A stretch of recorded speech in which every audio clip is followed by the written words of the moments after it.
오늘은 영화과 추천영화 프랑스와 트리포의 400번의 구타를 분석하려고 합니다. 주로 영화과, 극작과 입시에 도움이 되는 분석입니다. 그런데 스토리를 설명하는 게 아니니까 먼저 유튜브에서 그 영화를 검색하셔서 관람하고 온 다음 이 영상을 보시면 이해가 더 될 겁니다. 영화에서는 첫 장면이 중요하죠. 감독이 힘을 주는 신이기도 해요. 소설에서 첫 문장, 입시글에서 1문단이 중요한 것처럼요. 여기서는 파리의 건물 외벽을 지나는 게 첫 장면입니다. 답답하죠? 왜 이 장면을 첫 장면으로 했는지는 이 분석 영상을 보다 보면 알게 되실 거예요. 학급 학생들이 다 같이 야한 사진을 돌려보고 있어요. 주인공 두아넬이 낙서를 하다가 운이 안 좋게 딱 걸리고 말죠. 그래서 벌을 서게 됩니다. 아이들을 보시면 한 아이는 집중을 못하고 딴 생각에 빠져 있죠. 그리고 또 다른 아이는 자기가 쓴 게 마음에 안 들면 종이를 다 찢어버립니다. 남은 종이가 없을 정도죠. 문제아들을 보여주고 있죠. 이 영화에서는 문제아를 계속해서 보여줄 거예요. 근데 문제아라는 개념을 뭉개버리는 게 핵심입니다. 모든 아이들이 다 똑같다는 걸 드러내거든요. 그걸 보여주는 장면이 선생님이 보지 않을 때 학급 학생들이 모두 함께 장난을 치는 이 장면입니다. 그것도 선생님에 의해서 딱 한 명만 걸려요. 두아넬은 이 학급에서 유일한 어른인 선생님의 행위가 불공정하다고 벽에 적습니다. 여기까지가 발단 시퀀스입니다. 집으로 돌아온 두아넬은 부모님이 시킨 집안일을 해요. 연탄을 태우고요. 엄마의 자리에 앉아서 엄마 물건으로 장난도 쳐보고요. 이 장면도 꽤 중요해요. 왜냐하면 두아넬과 부모님과의 관계가 이 극을 이끌어가는 중요한 부분이거든요. 아무튼 두아넬은 식사를 준비하죠. 자, 밀가루 때문에 엄마에게 혼나고 밀가루를 사러 심부름을 갔는데 아줌마들이 가게 앞에서 출산 얘기를 하고 있어요. 애들을 많이 낳는 것에 대해서 이야기하고 낙태 얘기까지 하죠. 카메라는 낙태 얘기를 듣는 두아넬의 표정을 클로즈업해요. 클로즈업은 영화나 드라마에서 강조할 때 주로 씁니다. 이 영화에서는 훅 클로즈업 기법이 많이 나옵니다.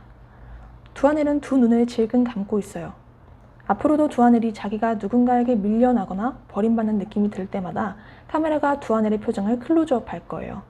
주의해서 보시고요. 가족끼리 저녁을 먹고 두아넬이 엄마 명령에 의해서 식탁을 치우고 있어요. 아빠는 엄마한테 얘기하죠. 당신 사촌네가 또 출산을 할 거라고요. 엄마는 토끼처럼 웬 애들을 혐오스러워 라고 대답하죠. 많은 출산, 즉 아이들을 반갑지 않게 여기는 게 아줌마들의 대화와 연결되는 지점이에요. 여기서 반복이 되고 있죠. 두아넬이 수업 시간에 토끼에 대해서 배웠는데 여기서 또 토끼가 등장합니다. 소재가 반복돼요. 그런데 지금은 부정적인 의미로 쓰이죠. 부모님은 바캉스 계획에 대해서 이야기하는데 두아넬을 여름 학교에 보내버리자는 말을 합니다. 계속해서 부모들이 자식을 귀찮아하는 모습을 보여주고 있어요. 길거리 아줌마들의 대화에서 시니컬하고 짜증이 많은 엄마의 말에서도 심지어 친절한 아빠의 말에서도 보여주죠. 하루 일탈 시퀀스가 등장합니다. 친구와 함께 도시 골목을 걷고 있어요. 영화관에 가네요. 프랑스와 트리포의 자전적 영화라는 점이 여기저기서 보이죠? 자, 그리고 놀이기구를 타러 갔는데요. 중심에서 벗어나려는 힘, 원심력에 자기 몸을 맡기고 있어요. 위태로워도 표정이 즐거워 보이죠? 거꾸로도 있어 보고요. 마음대로 자세를 취해보죠. 행복해 보이고 짜릿해 보여요. 보통 하늘에 나는 걸 자유로 이야기하기도 하는데 이 부분이 중심도 벗어나고 중력도 벗어나서 하늘에 나는 것처럼 연출이 되잖아요. 이렇게 중심, 그러니까 강제적인 힘으로부터 벗어나서 자유로움을 원하는 신이 두아넬 마음속에 숨겨진 욕망을 드러내는 장면이에요. 한편 여기 등장하는 어른들을 생각해 봅시다. 정장을 입고 회사를 가는 게 아니라 대낮에 놀이기구를 타고 있죠. 관객은 이들을 어떻게 평가하게 될까요? 두아넬이 집에 가는 길에 엄마의 바람을 목격합니다. 친구의 얼굴은 흐릿한데 두아넬의 얼굴은 또렷하게 보이네요. 엄마와의 관계는 안 좋아지고 있는데 아빠와는 친밀한 장면이 많이 보입니다. 아빠는 이때 학교 생활에 대해서 물어보면서 인생을 살면서 뭔가를 주도해야 한다 라고 이야기하죠. 정말 지나가듯이 한 잡담이었지만 과연 두하늘이 어떻게 인생을 주도해 나갈지 귀추가 주목되죠. 엄마의 바람 때문에 부모님이 싸우게 됩니다. 두하늘의 아빠는 두하늘에게 자기의 성을 물려줬다고 하면서 소리를 지릅니다. 쌀쌀맞은 엄마가 새엄마 같았는데 사실 엄마는 친모였고 오히려 친절했던 아빠가 새아빠였죠. 인물의 반전이 드러납니다. 부모님은 두하늘이 감당이 되지 않으면 아들을 군 자녀 기숙사에 넣어버리겠다고 싸우는데 두하늘의 표정을 또 클로즈업하죠. 불안한 상황에서 계속 클로즈업할 거예요. 위조 결석 사유서를 만들다가 인기척이 들리니까 태워버리죠. 이 연탄 난로, 아까 초반부에 봤던 물건이죠. 소재가 반복돼요. 연탄을 태우다가 이제는 종이를 태우죠. 소재 반복은 친구랑 놀 때도 보이는데요. 앞서서 아빠가 미쉐린 가이드를 그렇게 찾아 헤맸는데 두하늘이 갖고 있는 모습이 나중에 등장합니다. 소재나 인물은 소비적, 그러니까 일회성으로 쓰지 마시고 반복해서 쓰세요. 그렇다고 아무렇게나 쓰는 건 아니고 주제를 보여주기 위해서라든지 의미 있게 꼭 필요할 때 써야 합니다. 그 다음 소재 반복은 극인데요. 두하늘과 친구는 어린아이들이 있는 인형극에도 가고 어른들이 있는 영화관에도 갑니다. 아이도 어른도 아닌 청소년이라는 경계에 선 인물은 인형극과 영화관 두 장소에 모두 출입할 수 있어요. 비슷한 씬 2개, 변형과 반복을 통해서 인물을 보여주죠. 그 다음 소재 반복은 계단이에요. 타자기를 훔치러 갈 때 두하늘은 계단을 올라갑니다. 어른들이 있는 공간에 가거나 어른들과 함께 갈 때는 계단을 올라가죠. 그러나 친구와 일탈을 즐길 때는 내려가고 혼자 있을 때도 계단을 내려갑니다. 의미가 있는 대조죠. 또 일탈의 공간이 인쇄소인데요. 두하늘은 계속해서 글과 관련한 무언가가 주변에 늘 있어요. 영화관에 가고 글쓰기를 좋아하는 것도 그렇고 타자기를 훔치는 것도 그렇죠. 소재나 공간의 반복과 변형이 계속 일어나는데 그것을 주의해서 살펴보세요. 두하늘이 가출을 하는데 가출은 스스로를 책임져야 하는 상황이에요. 그때 도움을 받는 존재로서가 아니라 도움을 줄 수 있는 존재로서 위치할 때도 잠깐 있어요. 여자가 잃어버린 개를 찾아달라고 부탁했을 텐데요. 개를 먼저 목격한 두하늘이 찾아주려고 하지만 어떤 성인 남성이 다가와서 두하늘을 쫓아내죠. 청소년 두하늘은 어디에도 위치하지 못해요. 경계선에 있는 존재입니다. 어른처럼 책임을 질 수도 없고 아이처럼 도움을 받을 수도 없는 어떠한 것도 할 수 없는 무력한 존재임을 나타내는 장면입니다. 어른의 강압 아래 청소년의 무력함은 또 다른 씬에서 조연들을 통해 등장하는데요. 어떤 학급 학생이 선생님에게 영어를 배우고 있는 상황이에요. 아이들은 선생님의 발음을 따라하지 못하죠. 선생님이 계속 정확한 발음을 요청하니까 아이는 모두가 선생님처럼 할 수는 없어요 라고 말하죠.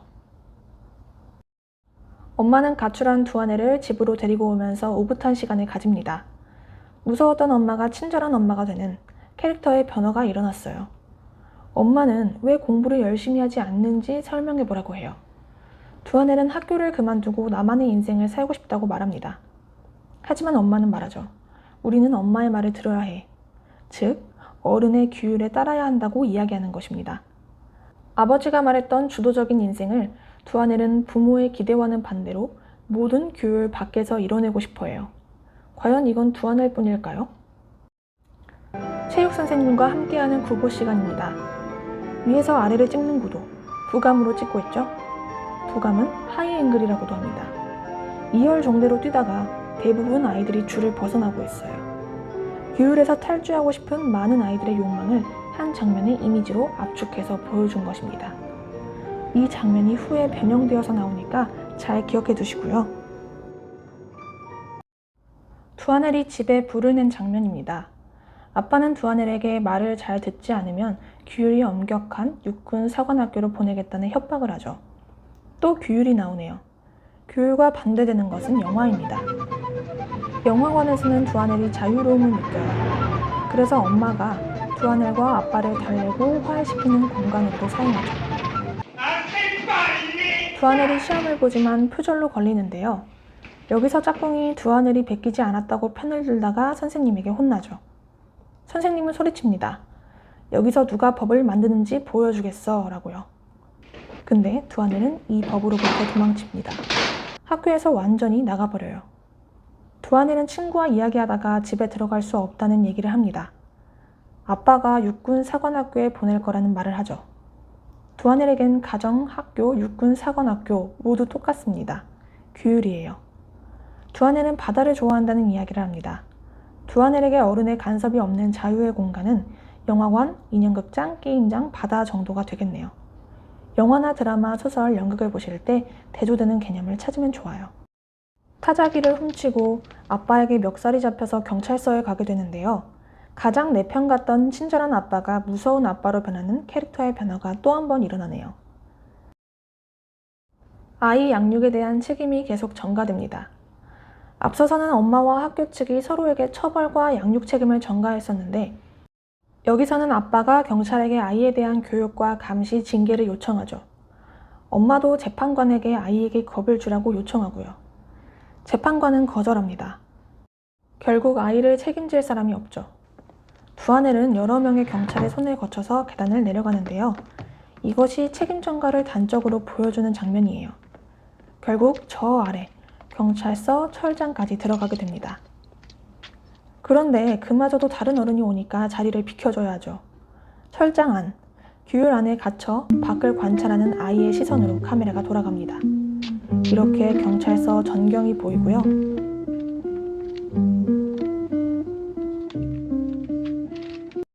두하넬은 가마원 신세가 되었어요.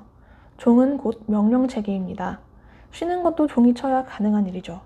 학교 운동장과 비슷한 공간인 가마원 운동장에서 청소년들이 뛰어놉니다. 두하넬이 자기가 여기까지 오게 된 경위를 말하게 됩니다. 동기는 현명한 선택이 아니었다고 말하면서 타자기엔 번호가 매겨져 있기 때문이라고 하는데요. 이것도 규율을 의미합니다. 다음 장면 미장센에 집중해보세요.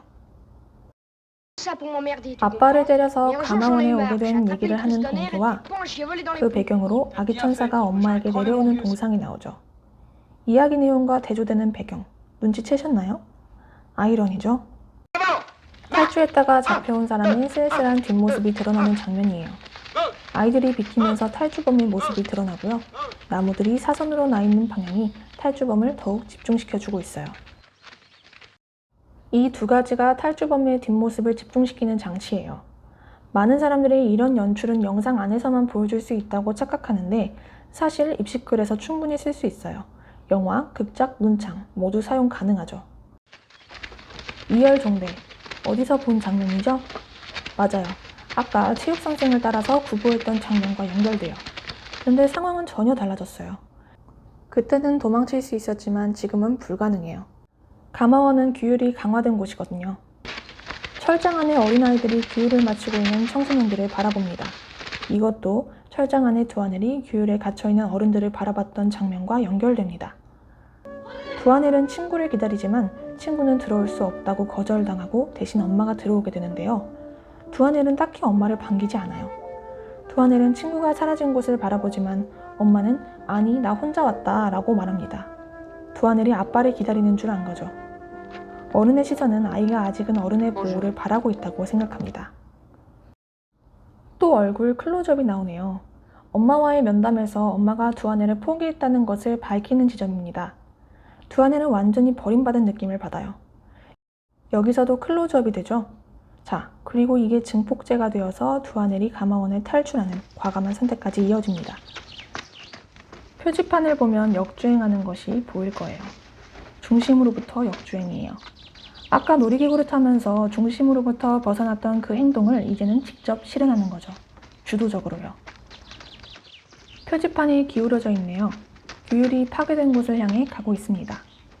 배경을 보면 건물들이 빼곡했던 첫 씬과는 반대로 점점 뻥 뚫린 공간을 향해서 나아갑니다. 마침내 바다에 도착했어요. 여기서의 연출도 나무가 나 있는 방향을 통해서 두하넬에게 시선을 집중시키네요. 아까는 탈출했다가 돌아오는 사람의 뒷모습을 집중시켰고 이제는 탈출한 두하넬의 뒷모습을 집중시켰어요. 고의적인 연출을 통해서 씬의 변형과 반복을 강조했어요. 방파제인가요?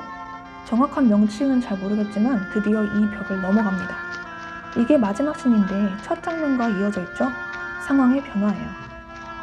아무것도 없는 모래사장에 두하늘의 발자국만 찍히고 있습니다. 수직으로 화면을 가로지르는 누군가가 이미 밟아놓은 선을 넘어갑니다. 이것도 기성세대가 만들어 놓은 규율을 넘어가는 장면이라고 보시면 됩니다. 마침내 바다를 밟은 두하늘. 그런데 물물로 인해서 더 이상 정진할 수가 없네요. 오갈 데 없는 불안한 상황이 있을 때마다 클로즈업을 했었는데 여기서 마지막 클로즈업이 등장합니다. 화면이 줄어들면서 자유를 꿈꿨던 두하늘이 결국 또 어딘가에 갇혀버리게 돼요. 이 장면의 끝으로 영화는 막을 내립니다. 지금까지 400번의 구타를 분석해봤는데요. 모든 영화는 주제를 바탕으로 인물, 환경, 소재, 사건, 장면이 연결되어 있습니다.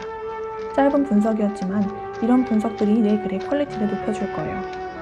이렇게 보면 알겠지만 막상 내 글에 적용하려면 어떻게 해야 하는지 모르겠죠? 댓글에 오픈 채팅 링크가 있으니까요. 자세한 궁금증은 오픈 채팅으로 문의 바랍니다.